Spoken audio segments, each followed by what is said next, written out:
Good morning, students. I hope you all are well. As a last class, we had completed our exercise 11.1. Now today, before going to the next exercise, first we discuss about the important theorem, theorem 11.8. Okay. Now what the theorem 11.8 says, page number 242, important theorem, students. Okay. A line segment joining the midpoints of two sides of a triangle is always parallel to and half of the third sides. What it means? A line segment joining the midpoints of two sides of a triangle.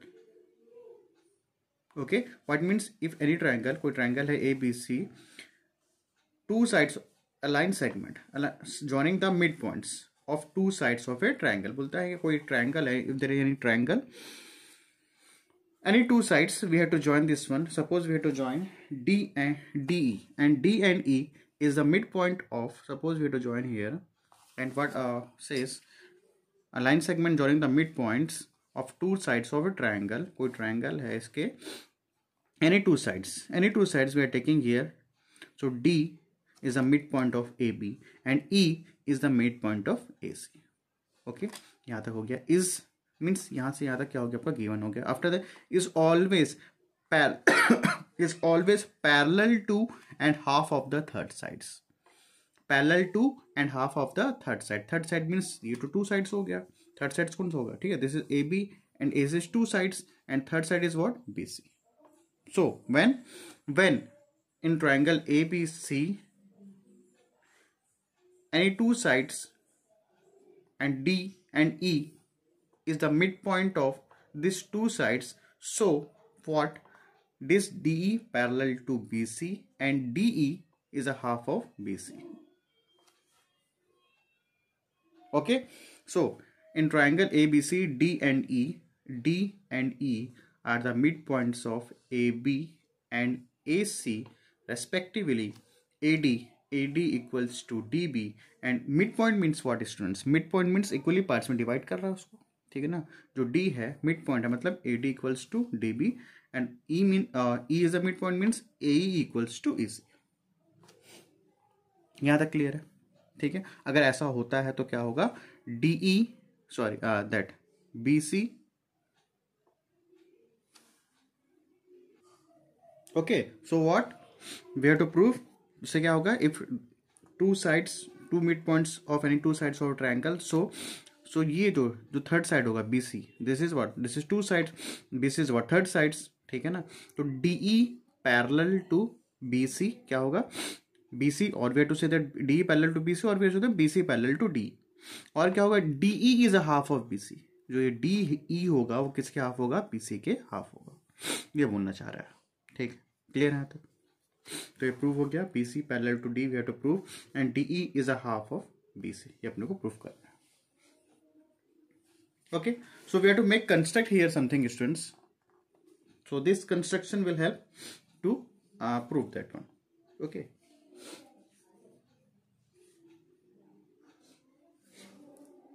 so write, draw a line segment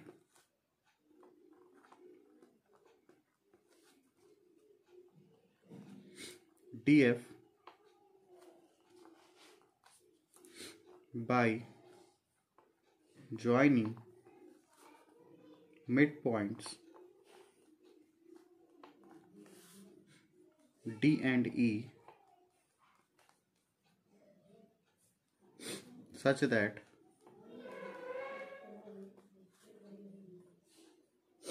is the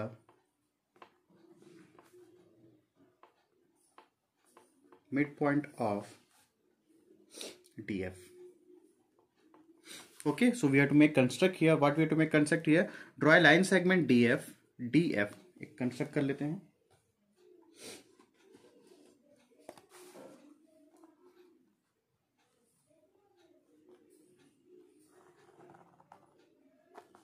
Okay, draw a line segment DF by joining the midpoints of D and E such that E, और ये बोलना चाह रहा है जो E है, okay, और जो E है, E is the midpoint of DF. So we have to construct here what? E is the midpoint of, this is F. E is the midpoint of DF. We have to construct here, and we have to this DE we have to extend up to F. और E क्या है इसका midpoint है किसका DF का. It means what? If E is the midpoint of DF, so DE equals to what? EF. Okay, and we have to join this one and join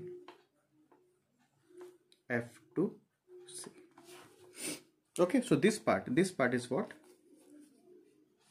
construction part. So now we have to prove this one. Now see this triangle, students, ADE and EFC. In this triangle, suppose if we have to this angle and this angle and this angle will be equal, so AD parallel to FC. पता है, ठीक है ना. या तो अपन corresponding sales या फिर alternate angles या फिर कोइंटर एंगल्स कोई सा भी एक पॉइंट उठा के अगर वो इक्वल हो जाते हैं तो टू लाइंस क्या हो जाएंगे पैरेलल. ये अपन पढ़े, ठीक. So what is our motto here? This angle, अगर ये एंगल और ये एंगल अगर इक्वल हो जाएगा तो what angle it is what alternate angles.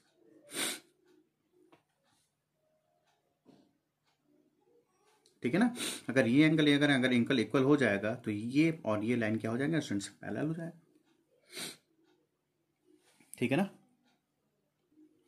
मैं ये बोलना चाह रहा हूँ स्टूडेंट्स, अगर ये एक लाइन है, ठीक है ना, suppose this is what transversal line, suppose this line and this angle will be equal, this angle and this angle with alternate angles. If this angle will equal, so this line and this line is parallel to each other. तो अपन वही कर रहे हैं. अगर ये angle और ये angle को अगर इक्वल प्रूफ कर देते हैं तो ये जो लाइन है और ये जो लाइन क्या हो जाएगा पैरेलल हो जाएगा. ये अपन बोलना चाह रहे हैं. ठीक है, तो करते हैं उसको. तो ले लेते हैं कौन सा triangle. In triangle ADE and triangle CFE. In triangle ADE and CFE we are taking here. Okay, so in these two triangles, what is the common side and what is the common angles? Now see here. Okay, so we are taking these two triangles. Okay, important for students. Okay, so after that what we have to make here? अब देखो common क्या क्या दिख रहा है उसमें. AE equals to CE है equal. ये देखो कहाँ से आया है. ए इक्वल्स टू क्या है सी. वाई बिकॉज ई क्या है मिड पॉइंट है किसका AC का, और डी क्या मिड पॉइंट है AB का, और E also is mid point of DF. ये तो कंस्ट्रक्शन की है अपन. ठीक है ना. तो A इक्वल टू EC कहाँ से आया स्टूडेंट? गिवन से आया. ठीक है ना, गिवन से आया. देखो angle AED equals to angle CEF. AED and CEF vertically opposite angles. So to write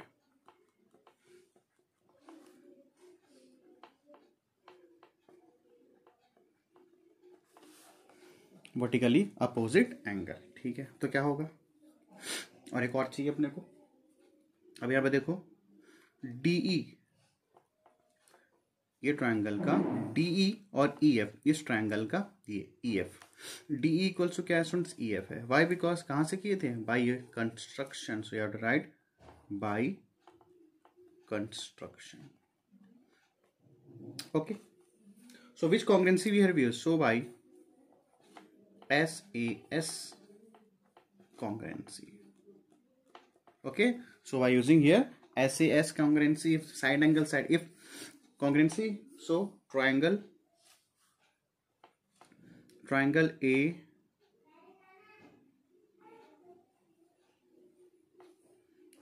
ADE congruent to triangle CFE.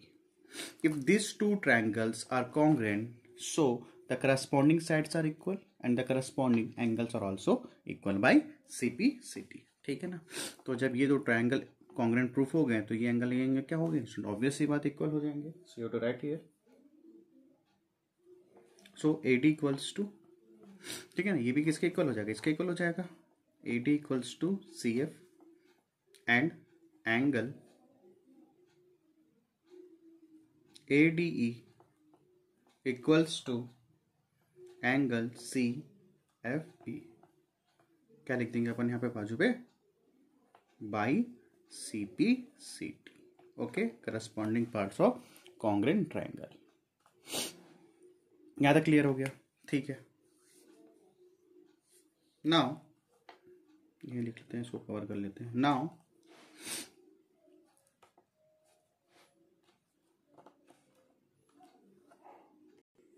After that, now अब यहाँ पे ये देखो, A D equals to D B था, कहाँ से था?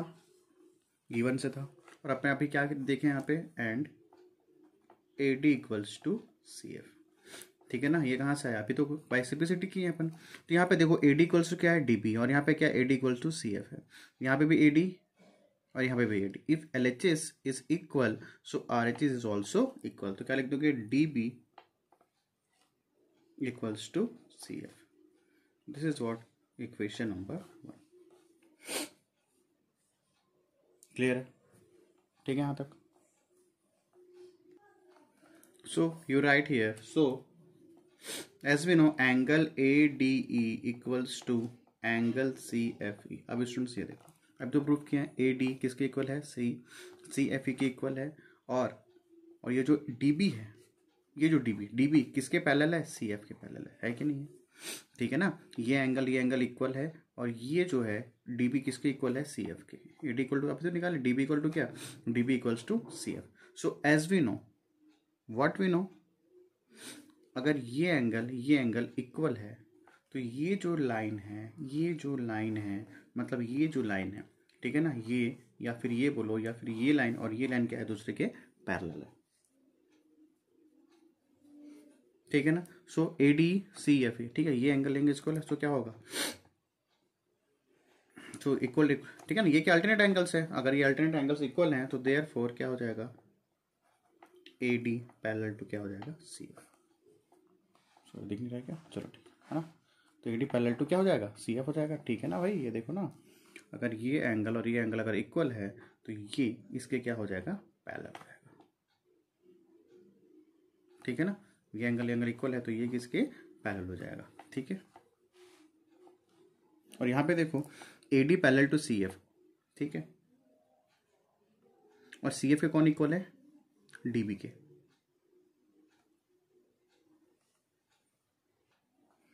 और we have to say that DB और BD both are same, BD parallel to CF। अब देखो स्टूडेंट्स यहाँ पे, मतलब ये क्या बोला?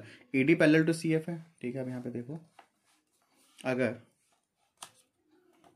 AD पैरेलल टू क्या है? CF है, कोई तो अपन लिखे, देखो AD पैरेलल टू CF, तो ये नहीं बोल सकेंगे अपन कि सर ये भी तो इसके क्या होगा? पैरेलल होगा, क्योंकि अगर AD इसके पैरेलल है, अगर इसको मैं AD को थोड़ा एक्सटेंड कर दूं कहाँ तक? B से, तो ये लाइन किसके पैरेलल हो जाएगा? इस लाइन के क्या हो जाएगा? पैरेलल हो जाएगा। ठीक है, clear? So I am writing here, so DB equals to CF, यही है, DB इक्वल्स टू क्या है? CF है, एंड DB बोलो या BD बहुत है, यहाँ पे BD लिखना है, BD दो मतलब एक ही है। ठीक है, तो यहाँ पे लिखो, और DB पैरेलल टू CF है। ठीक है ना, ये BD और DB both are same, no problem. Okay, DB equal to CF है, और DB इक्वल टू क्या है? CF है। BD बोलो या CF लिख लो यहाँ पे, और you to write DB parallel to CF। Clear? ठीक है ना, तो स्टूडेंट ये देखो, DB इक्वल टू CF है और DB पैरेलल टू CF है। डायग्राम में आओ, DB पैरेलल टू CF है और DB इक्वल्स टू क्या है? CF है। मीन्स अगर कोई क्वाड्रिलेटरल है, this is what quadrilateral, suppose this is quadrilateral AB DCFD, if opposite sides are equal and opposite sides are parallel, so this quadrilateral will be a what? Parallelogram.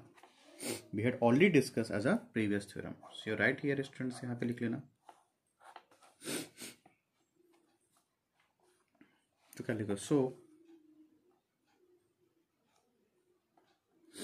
DB CF is a quadrilateral, and here one pair of opposite sides are one pair of opposite sides are equal and parallel, so DBCF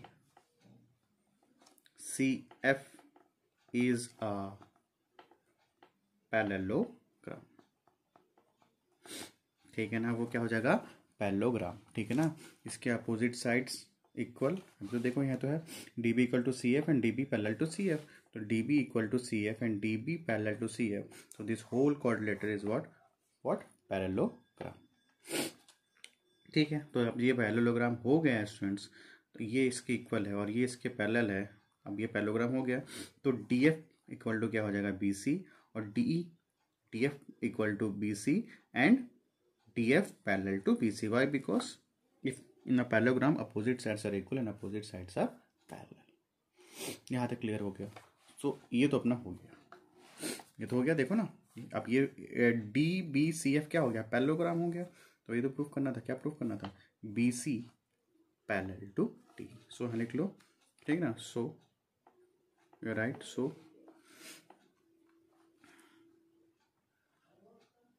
DF parallel to BC। ठीक है ना, quadrilateral में अब ये parallelogram हो गया, तो इसके अपोजिट साइड्स क्या होंगे, इक्वल, और अपोजिट साइड्स क्या होंगे, पैरेलल। तो DF पैरेलल टू क्या हो गया स्टूडेंट्स, BC। अगर स्टूडेंट्स ये अच्छा नहीं दिख रहा है क्या,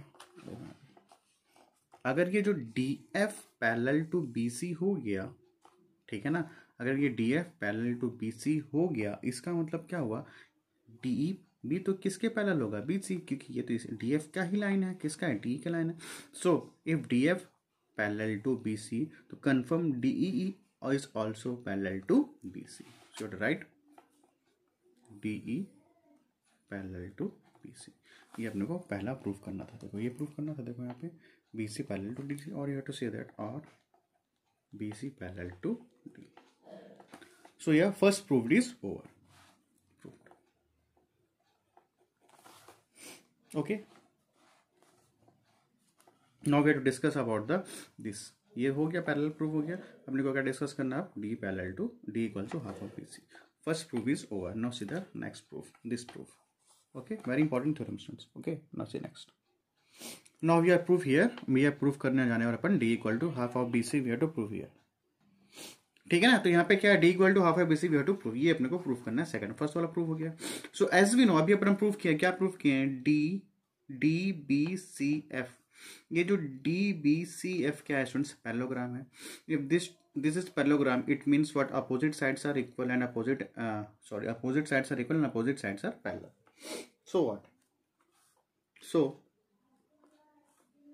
DF इक्वल्स टू BC है ना, DF इक्वल्स टू BC है।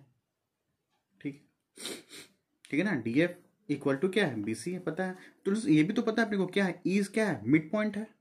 ठीक है ना, ये देखो ना, कंस्ट्रक्ट किए थे ना, E किसका मिड पॉइंट है, E AC का भी मिड पॉइंट है और E DF का भी मिड पॉइंट है। तो ये तो प्रूफ किए थे, मतलब ये तो कंस्ट्रक्ट किए थे। देखो यहाँ पे कंस्ट्रक्ट किए थे ना हम लोग, क्या किए थे, in construction such that E is the mid point of DF, E is the mid point of DF। ये तो कंस्ट्रक्ट किए थे अपन, तो यहाँ यूज पड़ेगा यहाँ पे।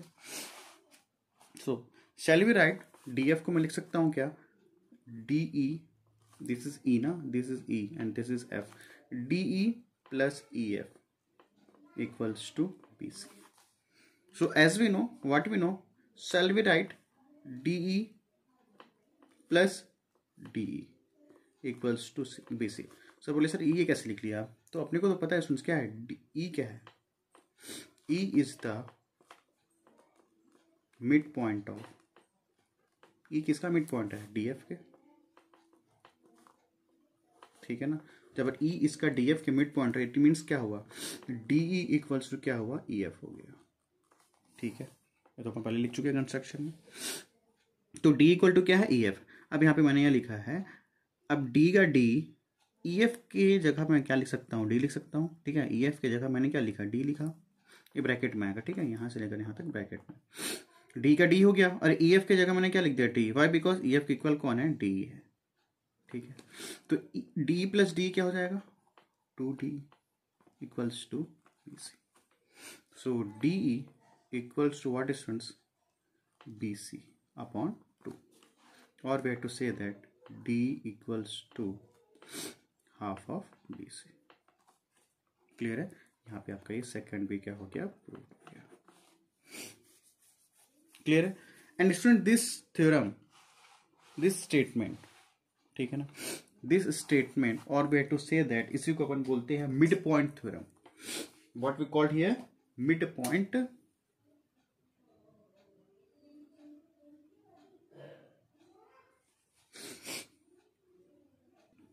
क्या बोलते हैं इसको अपन, mid point theorem. In examination either have to say that prove that mid point theorem और वे टू, या तो ये स्टेटमेंट दिया रहेगा बोथ। सो इस पूरे का नाम भी क्या है यहाँ पे स्टूडेंट्स, यहाँ पे mid point theorem. Okay, so I hope you to understood. So I hope you understood. Now they are doing the next theorem. Mid point theorem का अपन देखेंगे converse theorem. Now see, now page number, ये आपके try का question students, ठीक है। ये जो question है 11.8 का कन्वर्स है कर रहे हैं अपन। This is try question, okay. Page number 243 try का क्वेश्चन है। This is try one. Now अभी मिड पॉइंट डिस्कस किए, now we have to converse this one. What the statement say, the line drawn through the midpoint of one side of a triangle and parallel to another side bisect the third side। बोलना क्या चाह रहा है, the line drawn through the mid point of one side of triangle. बोलता है कोई एक triangle है, एनी ट्राइंगल है, इसके कोई भी एक साइड, कोई भी एक साइड, सपोज ये ले लेते हैं डी। डी क्या यहाँ पे क्या बोल रहा है, drawn through the mid point of one side of triangle, कोई भी एक ट्राइंगल है। देखो इसमें समझाता हूँ मैं आपको। बोलना ये चाह रहा है कोई ट्राइंगल है, ठीक है ना, कोई ट्राइंगल है, तो ए बी सी, तो इसमें डी क्या है स्टूडेंट्स, मिड पॉइंट है, सिर्फ एक ही साइड का, ओनली वन साइड का क्या है, D is the mid point. So what we have to prove, अगर ऐसा होता है कि अगर कोई ट्राइंगल का ओनली वन साइड का D is the mid point है, तो ये बोलता है कि जो सेकेंड पॉइंट जो होगा ए सी का, वो भी उसका क्या होगा, मिड पॉइंट होगा। समझ आया? क्लियर है? वही होना चाहिए। The line drawn through the mid point of any one side of triangle are parallel to another side bisect the third side. Clear है? ठीक है ना, पैरेलल टू अनदर साइड कहने का मतलब ये है, बोलता है कोई ट्राइंगल एबीसी है, तो अगर D is the mid point of है, डी क्या है, मिड पॉइंट है, और ये जो लाइन है किसके पैरेलल है, डी इक्वल टू किसके पैरेलल है, डीसी के पैरेलल है, तो ई भी क्या होगा, एसी का क्या होगा स्टूडेंट्स, मिड पॉइंट होगा। ये बोलना चाह रहा है, ठीक है। इसको कन्वर्स करने वाले, ठीक है। इससे अपन क्या डिस्कस किए, इससे पहले अपन डिस्कस ये किए थे, इससे पहले वाले थ्योरम में ये ए बी सी है, ठीक है ना, और यहाँ पे ये और ये मिड पॉइंट है। इस पर थ्योरम नंबर 11.8 की बात कर रहा हूँ मैं। इसमें अपन ये डिस्कस किए कि एनी ट्राइंगल डी और ई क्या है, मिड पॉइंट है, डी और ई क्या है, मिड पॉइंट है, ठीक है। तो ये और ये क्या होंगे, पैरेलल होगा, और ये डी ही इसके हाफ होगा। ये अपन डिस्कस किए हैं थोड़ी देर पहले। बट इसमें क्या करना है, कोई एक ट्राइंगल है, ठीक है, ए बी सी, बोलता है ये जो डी है, ये क्या है, इसका D is a mid point है ए बी के, और ये जो लाइन है इन एक दूसरे क्या है, पैरेलल है, तो ये जो एफ ई बनेगा वो भी इसका क्या होगा, मिड पॉइंट होगा इसी के। ये अपने को प्रूफ करना है, ठीक है। इसमें आओ वापस, देख क्या बोल रहा है, ठीक है ना। तो in triangle A B C D है, D is the mid point of A B and D E parallel to B C, ठीक, ये हो गया गिवन। प्रूफ क्या करना है, ई क्या है, अगर डी मिड पॉइंट होगा और एक दूसरे के पैरेलल होंगे, तो ई भी क्या होगा, इसके मिड पॉइंट होगा। वी हैव टू प्रूफ, ये अपने को क्या करना है, प्रूफ करना है। क्लियर? ठीक है, करते हैं प्रूफ। चलो देखो, लेट सपोज कर लेते हैं, सपोज अब ई बोलता है मिड पॉइंट प्रूफ करना है, सपोज, है ना। अब सपोज मान लेते हैं अपने को, सपोज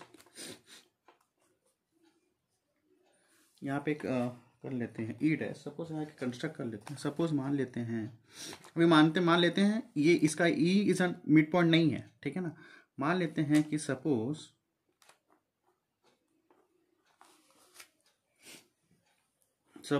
ई डैश, ये जो ई डैश है मिड पॉइंट मान लेते हैं। मैंने क्या बोला, अभी ई पॉइंट इसको तो प्रूफ करना है, लेकिन अभी क्या मान रहे हैं, ई डैश क्या है, मिड पॉइंट है, मान लेते हैं। Suppose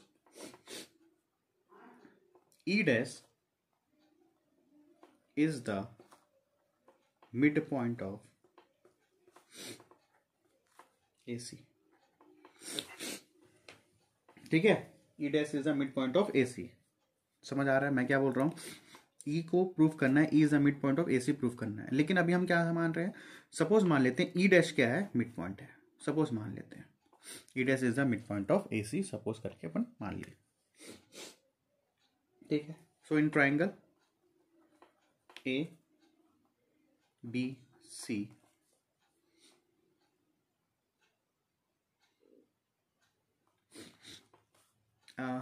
D is the midpoint, D is the midpoint of AB, ये तो अपने को पता है, ये कहाँ से कंस्ट्रक्ट अपना गिवन से है।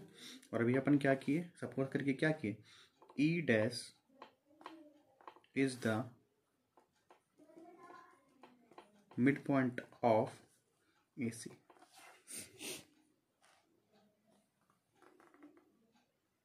यहाँ तक क्लियर है, ठीक है। यहाँ तक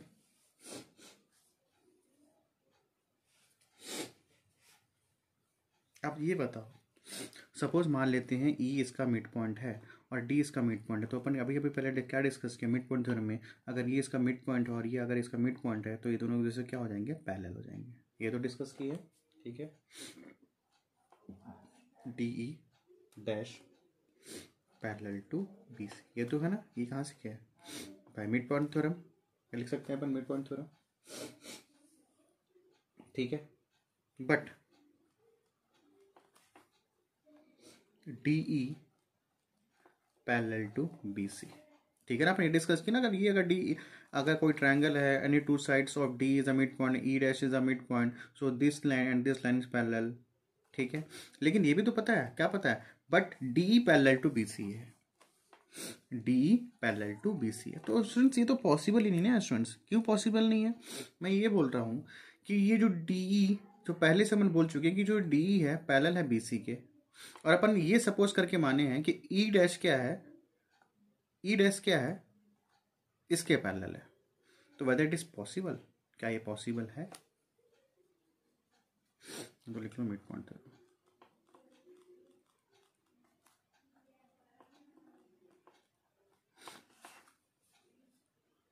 क्या ये पॉसिबल है, पॉसिबल नहीं है स्टूडेंट्स, वाई, बिकॉज अब देखो पैरेलल कब होता है, ये तो दिख रहा है इसके पैरेलल, ठीक है, मगर ये जो लाइन है एक दूसरे के पैरेलल दिख रहा है, मतलब ये जो DE है BC के, अगर वो अगर एक लाइन दूसरी लाइन को अगर इंटरसेक्ट नहीं करेगा तो वो क्या कहलाता है, पैरेलल। बट यहाँ पे देखो ये जो DE है, जो E है, किसको इंटरसेक्ट कर दे रहा है, यहाँ पे D को इंटरसेक्ट कर दे रहेगा, ठीक है ना। अगर इसको थोड़ा और एक्सटेंड करूँ तो ऐसा करके ये इसको इंटरसेक्ट कर देगा, किसको, BC को इंटरसेक्ट कर देगा। अगर सपोज मैं अगर उसको एक्सटेंड करूँ थोड़ा सा, ऐसा करके एक्सटेंड करूँ तो ऐसा कुछ जाएगा, और इसको अगर मैं एक्सटेंड करूँ तो ऐसा कुछ जाएगा, तो इन दोनों यहाँ पे क्रॉस कर देंगे, इंटरसेक्ट हो जाएंगे। मतलब क्या हुआ कि जो अपन माने थे, क्या माने थे सर, ये जो E जो है मिड पॉइंट ऑफ AC माने थे, वो अपन रॉन्ग माने थे। क्लियर है, it means what we have to write, समझ आया। तो अपन सपोज करके माने थे ना कि E डैश को मान लेते हैं मिड पॉइंट, बट यहाँ पे क्लियर नहीं हो पा रहा है यहाँ पे, तो it means two parallel lines, you have to write here, two parallel lines are DE dash and D are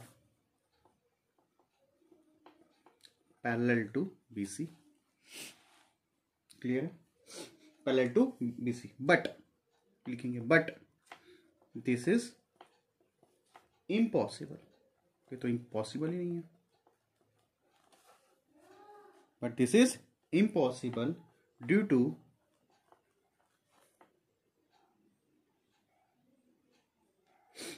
opposite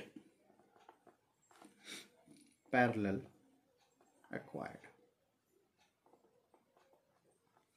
so क्या लिख देंगे, हेंस जो अपन सपोज करके माने थे, हेंस जो अपन इमेजिन किए थे, क्या सपोज किए थे कि ई डैश क्या है, मिड पॉइंट है, hence our imagination is wrong, is wrong. जो अपन सपोज करके माने थे कि ई डैश क्या है, मिड पॉइंट ऑफ AC का, ये तो पॉसिबल ही नहीं है, ठीक है ना। So our imagination is wrong that E dash is the mid point of AC। Hence लिखेंगे क्या, तो कंफर्म, अगर ई डैश मिड पॉइंट नहीं है तो कंफर्म ई क्या होगा, मिड पॉइंट होगा। Hence E is the mid point of AC।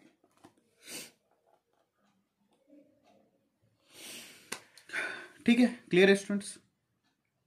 हम सपोज कर लेते ना कि suppose we have to E dash is the mid point of AC, तो यहाँ पे ये आते आते अपन डिस्कस करते करते ई क्या होगी, ई डैश नहीं होगा, तो इसलिए अगर ये नहीं होगा तो कंफर्म ये तो होगा ही होगा। Hence E is the mid point of AC। Clear है। So this is the converse theorem of midpoint theorem. Okay, now